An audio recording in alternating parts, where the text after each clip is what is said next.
Through the years, schools have evolved, with many of the things that we remember about going to school becoming lost to the past. School supplies, technology, or the lack thereof in the classroom, and some of the simple pleasures of just being a student are now gone. This video revisits some of my older videos, compiling them into a longer, more comprehensive presentation. So please enjoy this compilation of things no longer found in schools.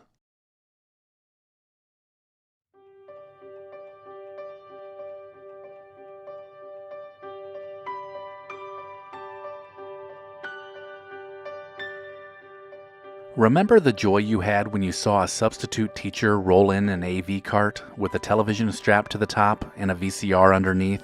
This meant it was movie day in class. This is something that students today will never understand, because most classrooms are now outfitted with built-in projectors and smartboards connected to computers. The old metal carts carrying a boxy television was special, and it brought a sweet feeling of relief to classrooms full of kids. But within the last decade or so, these have almost completely been phased out.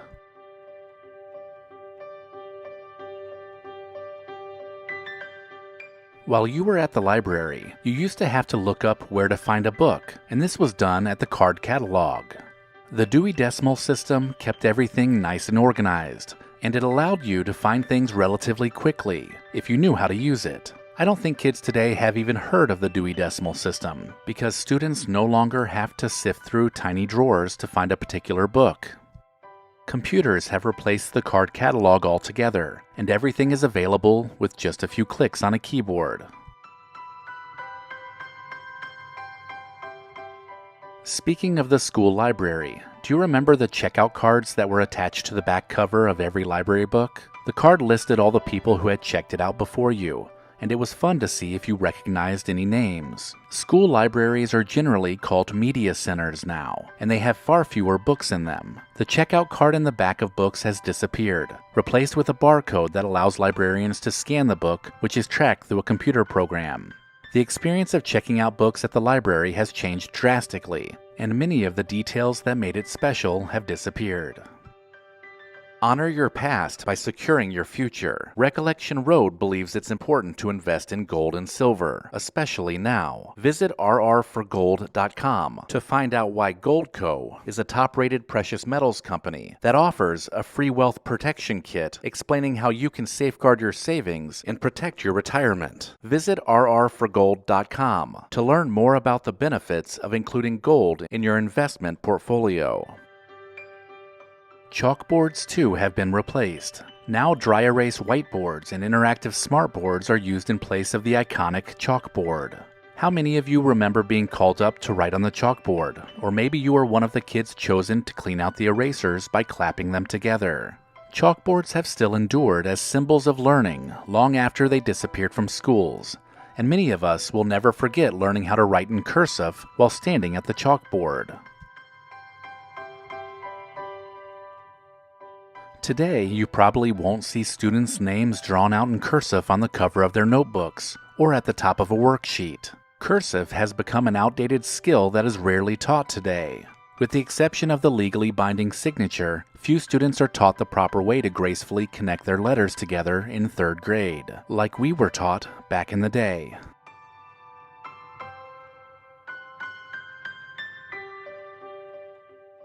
Just about everybody brought a metal lunchbox to school, which featured their favorite TV show or superhero. These metal lunchboxes were status symbols, and unlatching it signaled the start of lunch.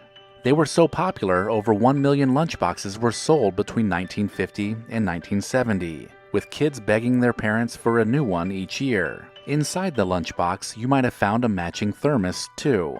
These were great for those cold winter days when you needed something to warm you up. Today, lunch is a little less exciting without the rattling handles, the dents, and the bits of rust that the old metal lunchboxes would collect. Before the world was introduced to Google Maps, teachers had a set of pull-down maps hanging above their chalkboards. During geography and history class, the maps would get pulled down so students could see where things took place and learn the location of all the states. Now, map images can be pulled up quickly on the teacher's computer and displayed on the board through the projector.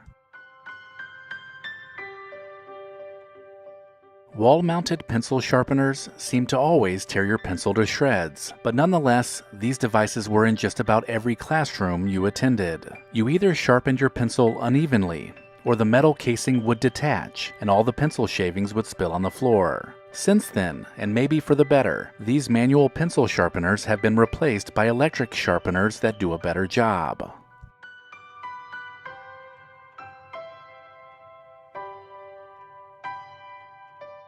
Overhead projectors that rolled around on a cart used to be a fixture of every classroom. To display math problems or vocabulary words so that everyone in the class could see it, teachers would use an overhead projector and clear sheets of plastic that could easily be cleaned between lessons. Now it has become more common for teachers to prepare PowerPoint presentations, use YouTube videos, or even use an iPad to work through class problems.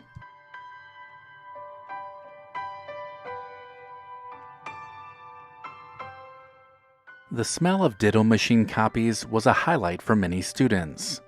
As the sometimes damp pages were passed out, the purple duplicating ink gave off a sweet smell that students would inhale and never forget. It was also a treat to be the student chosen to go make copies. Operating the Noto Machine and cranking out copies was a fun job that gave you even more exposure to the smell.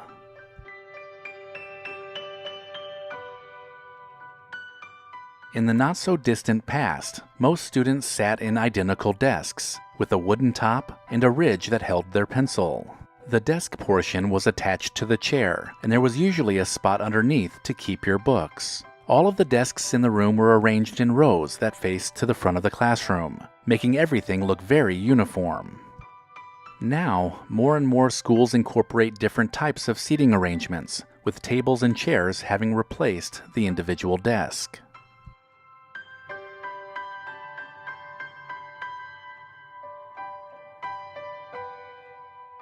To wrap up this video, let's not forget about the handwritten gradebooks and handwritten report cards that we used to get. The gradebook was always by the teacher's side and required that every grade be entered and averaged manually. Once all the grades were in, report cards were sent home quarterly, and the teacher's handwritten letter grade would be written for each subject. Students would then take them home for a parent's signature, much like they still do today. The computer-printed report cards just lack the style that those handwritten ones once had. Do you remember the sound of the ringing bell echoing through the school, signaling the end of class or the start of recess? The familiar chime would capture our attention and let us know it was time to move along to our next class. But many schools have switched to digital and automated systems. The ringing sound of the bell is slowly fading away, replaced by digital tones or even pre-recorded announcements. Decades ago, getting in trouble at school was a little more intimidating. Some schools used wooden paddles for disciplinary measures.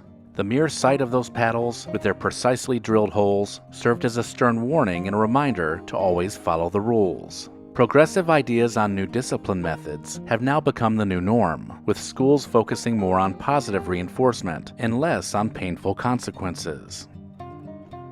Time was once told by the ticking hands of an analog clock hanging on the wall. Those trusty timepieces guided us through the school day, their rhythmic movements marking the passage of class time. Clocks were once meant to be read by students. Deciphering where the hands were in relation to the tick marks was something children learned early on. Many schools today have transitioned to digital clocks that provide the precise and easy-to-read time. While these are convenient, you can't help but miss the charm of those classic analog clocks, and the fact that kids knew how to tell the time by looking at them. Remember lugging around those heavy backpacks filled with textbooks? The weight on our shoulders was a testament to the knowledge we carried. However, with the rapid advancement of technology, many schools have shifted to digital textbooks or online resources. Now students have access to a vast array of information with just a few clicks on their school-issued laptop, lightening the load but removing an important part of school that so many of us remember.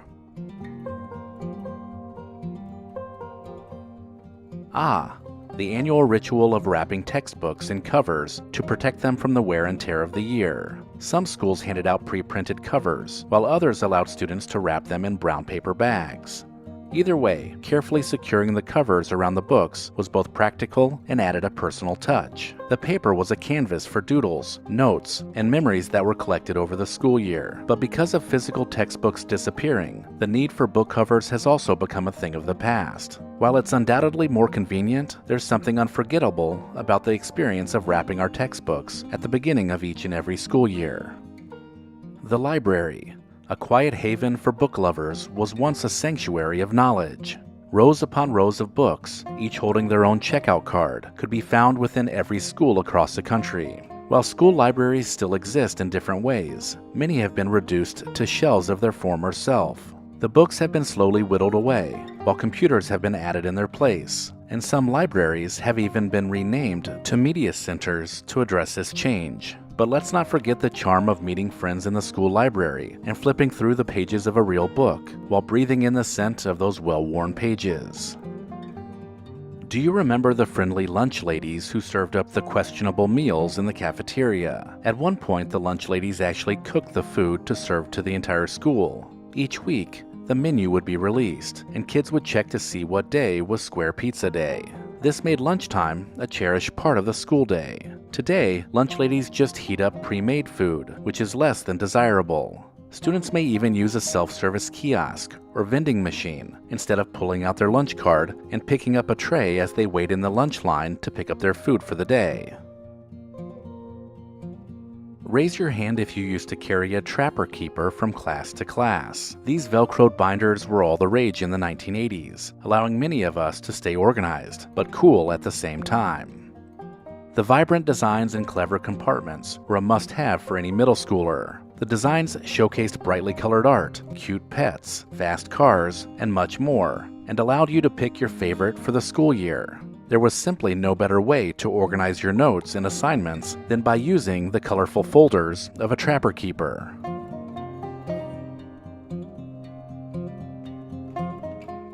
Remember those matching PE uniforms you wore to gym class? They were a symbol of school spirit and camaraderie and allowed you to get sweaty without ruining your school clothes. This also meant that you had to get comfortable changing in front of your classmates in a locker room. The tradition of dressing out for PE has slowly been phased out, along with many of the activities we used to perform during gym class. Instead of climbing ropes, running, and playing kickball, students are more likely to be found just walking around the track in their school clothes.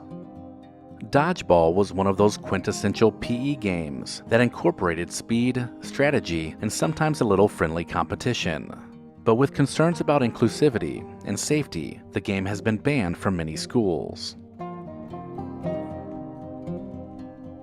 The spinning globe was once an essential tool for geography lessons, transporting us to different continents and expanding our understanding of the world. It allowed us to visualize the Earth's vastness and the interconnectedness of nations. As interactive online maps have become more available, globes have become less common in classrooms, and in some cases are relegated to just a decorative prop. While the digital era offers a wealth of information at our fingertips, the charm of a physical globe and the tactile experience of exploring its surface was irreplaceable. Can you believe that there used to be designated smoking areas for teachers in schools? The teacher's lounge was often filled with smoke as educators took a break between classes and socialized. Schools eventually recognized that a smoke-free environment was better for both students and staff, promoting healthier habits and creating a more conducive space to learn. But for many of us, the thought of the smoky teacher's lounge transports us back to roaming the halls of our high school.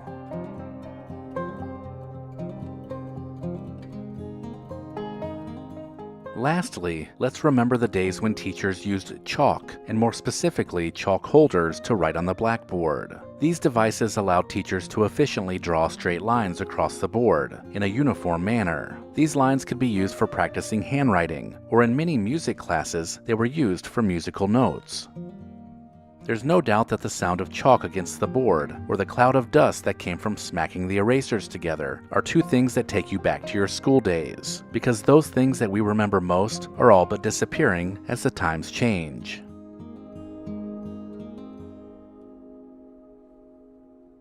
Let me know in the comments if I missed anything, and maybe even consider supporting the channel over on Patreon.